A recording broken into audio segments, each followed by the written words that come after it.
Hello, donc là je vous propose un petit exercice de probabilité pour des élèves qui sont en prépa ou à la fac. C'est parti. Donc là, j'ai décidé de vous proposer un exercice de probabilité, hein, d'accord, que vous pouvez avoir en classe de prépa ou à la fac, hein, il n'y a pas de souci, voire en école de commerce. Et donc, on nous dit qu'on a une secrétaire qui effectue n appels téléphoniques vers n correspondants distincts. On admet que les n appels constituent n expériences indépendantes et que pour chaque appel, la probabilité d'obtenir le correspondant est P, et évidemment P est compris dans l'intervalle 0 exclu, 1 exclu. On nous dit soit x la variable aléatoire représentant le nombre de correspondants obtenus, donner la loi de x et justifier. Voilà, c'est simple, hein. C'est dit, on fait n expériences indépendantes, hein, on les fait successivement, et chaque expérience a la même probabilité P d'avoir un succès, c'est-à-dire d'avoir un correspondant.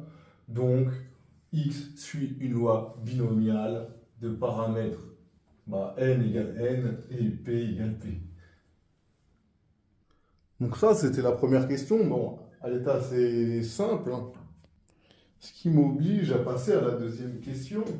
On dit la secrétaire rappelle une seconde fois, dans les mêmes conditions, chacun des n-x correspondants qu'elle n'a pas pu joindre au cours de la première série d'appels. On note y la variable aléatoire représentant le nombre de personnes jointes au cours de la seconde série d'appels. On nous dit petit a soit i appartenant à 0n déterminé pour k appartenant à n, p de x égale k, sachant que p de y égale k, sachant que x égale i. Bon, on va faire ça, tranquillou, et je vais vous expliquer. Eh bien, je vais commencer, je vais vous dire qu'on dit i, le nombre de personnes jointes lors du premier appel, alors on cherche à joindre n-i personnes lors du second appel. C'est logique, parce que si j'ai réussi à en joindre i, il m'en reste n-i à essayer de joindre lors du second appel. Et si on dit que k, c'est le nombre de personnes jointes lors du second appel, nécessairement, vu que je vais chercher à joindre n-i personnes, le nombre de personnes qui va répondre parmi ces n-i, ça variera entre 0 et n-i. Je ne peux pas avoir plus que n-i personnes qui me répondent, puisque je vais passer n-i appels. Et je ne peux pas en avoir moins que 0, parce que, évidemment, on ne peut pas avoir des nombres négatifs. Si j'appelle, il y a forcément soit personne qui répond, mais il y a au moins sinon une personne. Donc, moi je sais que k, il est entre 0 et n-i. Et donc, la première chose que je peux dire, c'est que p de x égale k égale 0 si k est strictement inférieur à 0 ou si k est strictement supérieur à n-i, puisque je sors d'ici. Ensuite, désolé, petite coquille, c'était y, hein. Donc c'est p de y égale k, sachant que x égale i égale 0 si k est strictement inférieur à 0 ou si k est strictement supérieur à n-i. D'accord? Et du coup, en fait, comme je vais répéter, évidemment, n-i fois de façon indépendante et successivement une même épreuve dite de Bernoulli, en fait, je vais suivre une loi binomiale dans ces cas-là. Si je sais que j'ai x qui est égal à i, d'accord, je sais que je vais suivre une loi binomiale de cette manière-là, d'accord, entre guillemets, de paramètres, du coup, le p, il reste toujours le même p, d'accord, mais mon nouveau n, en fait, c'est n-i, donc j'aurai n-i et p, d'accord. Et donc, moi, ici, j'aurai p de y égale k, sachant que x égale i, qui sera égal, il va me falloir de l'espace, hein, un petit peu d'espace. Et dans les conditions suivantes, c'est comme si je suivais une loi binomiale, d'accord, de paramètres n-i et p, d'accord, c'est ce que je vous disais. Donc j'aurai k parmi n-i fois p puissance k, facteur de 1 moins p puissance n-i moins k. Et voilà, ça c'est dans le cas si K appartient à n-i. Donc là, voilà, j'ai donné P de Y égale K, sachant que X égale I, quel que soit K et quel que soit I. Voilà les probabilités. D'accord? En troisième question, c'est-à-dire en question B, on demande de prouver que Z égale X plus Y suit une loi binomiale dont on déterminera les paramètres. Okay. Et donc là, avec notre variable Z égale X plus Y, on nous demande de démontrer que Z suit une loi binomiale dont on précisera les paramètres. Et bien du coup, moi je vais chercher P de Z égale K, c'est ça que je vais chercher, et donc P de X plus Y égale K. Et rappelez-vous, de façon simple, pour n'importe quel I appartenant à 0n, et bien si j'ai X qui égale I, alors je vous le fais de façon brute, si Z égale K, vous comprenez bien que pour tout I appartenant à 0n, si X égale I, alors Y doit être égal à K moins I. Ok? Sauf qu'on sait que X et Y sont des variables positives, hein, d'accord? Et donc, nous, on ne va pas chercher à avoir I dans 0n, mais plutôt dans 0k. Pourquoi? Je rajoute que si or x est supérieur à 0, et y aussi est supérieur ou égal à 0, donc on prend I appartenant évidemment à 0k, parce que dans ces cas-là, mon y égale k moins i, c'est pour bien le définir, d'accord? Parce que sinon j'aurais un y négatif, et ça marche pas. D'accord? Et du coup, maintenant, si je dis ça, je vais mettre pour tout i appartenant à 0k, effectivement, si x égale i, y égale k moins i. Et moi, je vais me restreindre là-dedans, d'accord? Et ben, moi, je recherche P de x plus y égale k. Bah, ça va être quoi? Ça va être la somme des P de x égale i, intersection de y égale k moins i. D'accord? Voilà, ça, on peut le noter.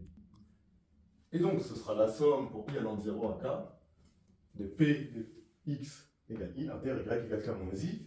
Et ça, bah oui, j'ai pris de 0 à k parce qu'au-dessus de k, vous avez compris que mon y, lui, il sera négatif, ce qui n'est pas possible. Et du coup, j'aurai une probabilité de y, sachant que x égale i, qui sera nul. Et donc, en fait, on s'arrête.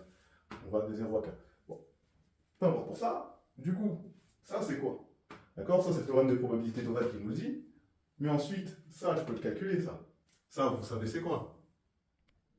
Rappelez-vous que P de A inter B, c'est P de A fois P de B sachant A. Donc ça, on va l'utiliser ici. Du coup, qu'est-ce que je vais pouvoir écrire? Et du coup, c'est la somme pour I allant de 0 à K de P de X égale I fois P de Y égale K moins I, sachant que X égale I. Et bien ça, je vais le réécrire comme je l'ai écrit au début et comme c'est écrit dans l'énoncé. D'accord? Je vais réécrire P de Y égale K moins I, sachant que X égale I. Rappelez-vous, hein, ces deux écritures-là veulent dire la même chose. Rappelez-vous, cours de terminale. Et là, ce qui est top, c'est pas mal, c'est que P de X égale I, c'est facile. Pourquoi? Parce que moi, je sais que X suit une loi binomiale de paramètres n et p. Et ensuite, P de Y égale K moins I, sachant que X égale I, ben en fait, on a calculé tout à l'heure ce que ça valait dans la question de A. Plus ou moins. D'accord? Donc là, ça va être pas mal aussi. Et donc là, j'aurai la somme des i parmi n, hein, i allant de 0 à 4, de i parmi n fois p puissance i fois 1 moins p puissance n moins i, ça c'est p de x égale i, fois k moins i parmi n moins i, fois p puissance k moins i, fois 1 moins p puissance n moins i, moins k moins i. D'accord? Ça représente le terme qui est ici, on avait vu précédemment, sauf qu'ici, j'avais k et pas k moins i, bah, je remplace k par k moins i, d'accord? Là, là et là. Et du coup, qu'est-ce que ça va donner tout ça? Bon, on va quand même repasser en haut, parce qu'il me faut de la place pour calculer ça. Et du coup, j'ai fait exprès de laisser ce qui est en bas, hein. J'ai juste réécrit i parmi n, hein, ce que ça fait ça. Ensuite, je réécris k moins i parmi n moins i, ça me donne ça. Ensuite, j'ai simplifié la puissance là, p puissance i fois p puissance k moins i, ça me fait simplement p puissance k, ici. Et 1 moins p puissance n moins i fois 1 moins p puissance n moins i moins k moins i, ça me fait 1 moins p puissance 2n moins k moins i. Voilà, tout simplement. Et du coup, ici, j'ai une simplification, puisque j'ai n moins i factoriel ici et ici, d'accord? Donc là, c'est plutôt pas mal. Donc là, ce que je peux sortir, c'est toutes les constantes. Donc, enfin, constantes au sens où il n'y a que i qui varie, donc je peux sortir le n factoriel, je peux le sortir. Le p puissance k, je peux le sortir. Le factoriel n moins k, je peux le sortir. Et ici, évidemment, 1 moins p puissance 2n moins k, j'ai oublié le n, évidemment, hein, ici, excusez-moi. Je peux le sortir de la somme. Et du coup, ça va multiplier la somme pour i allant de 0 à k, de 1 sur i factoriel, facteur de k moins i factoriel, fois 1 moins p puissance moins i. Ok, bon, l'écriture elle est bien sympa, tout ça, donc je peux tout réécrire, et puis il faut que je fasse peut-être une petite manip qui peut m'aider. Ici, j'ai envie de voir un coefficient binomial. Et du coup, qu'est-ce que je vais faire? Je vais faire quelque chose d'astucieux.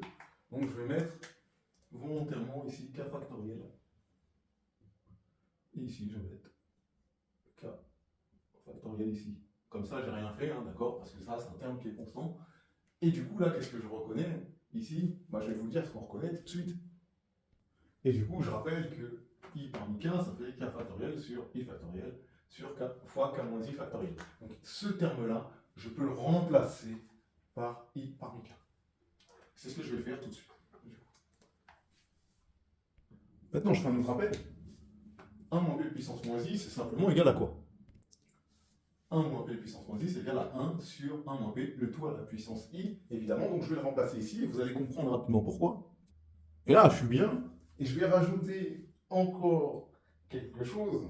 Je vais rajouter fois 1 puissance k moins i.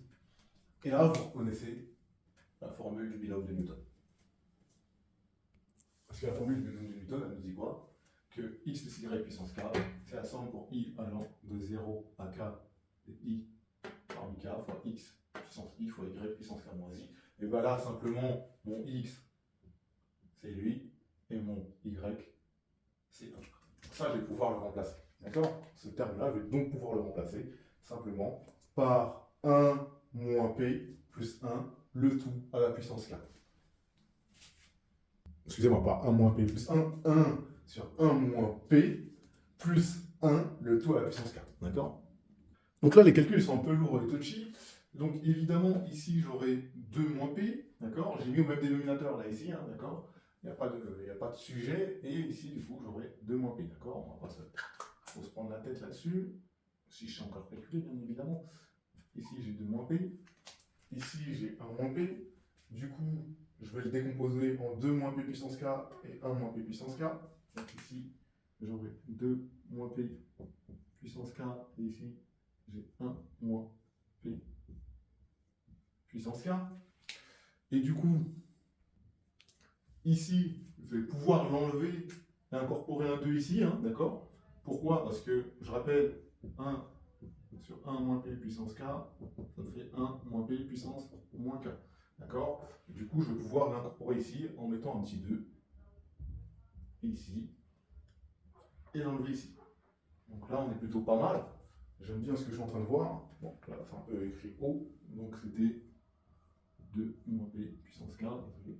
Et du coup, là, on est plutôt pas mal.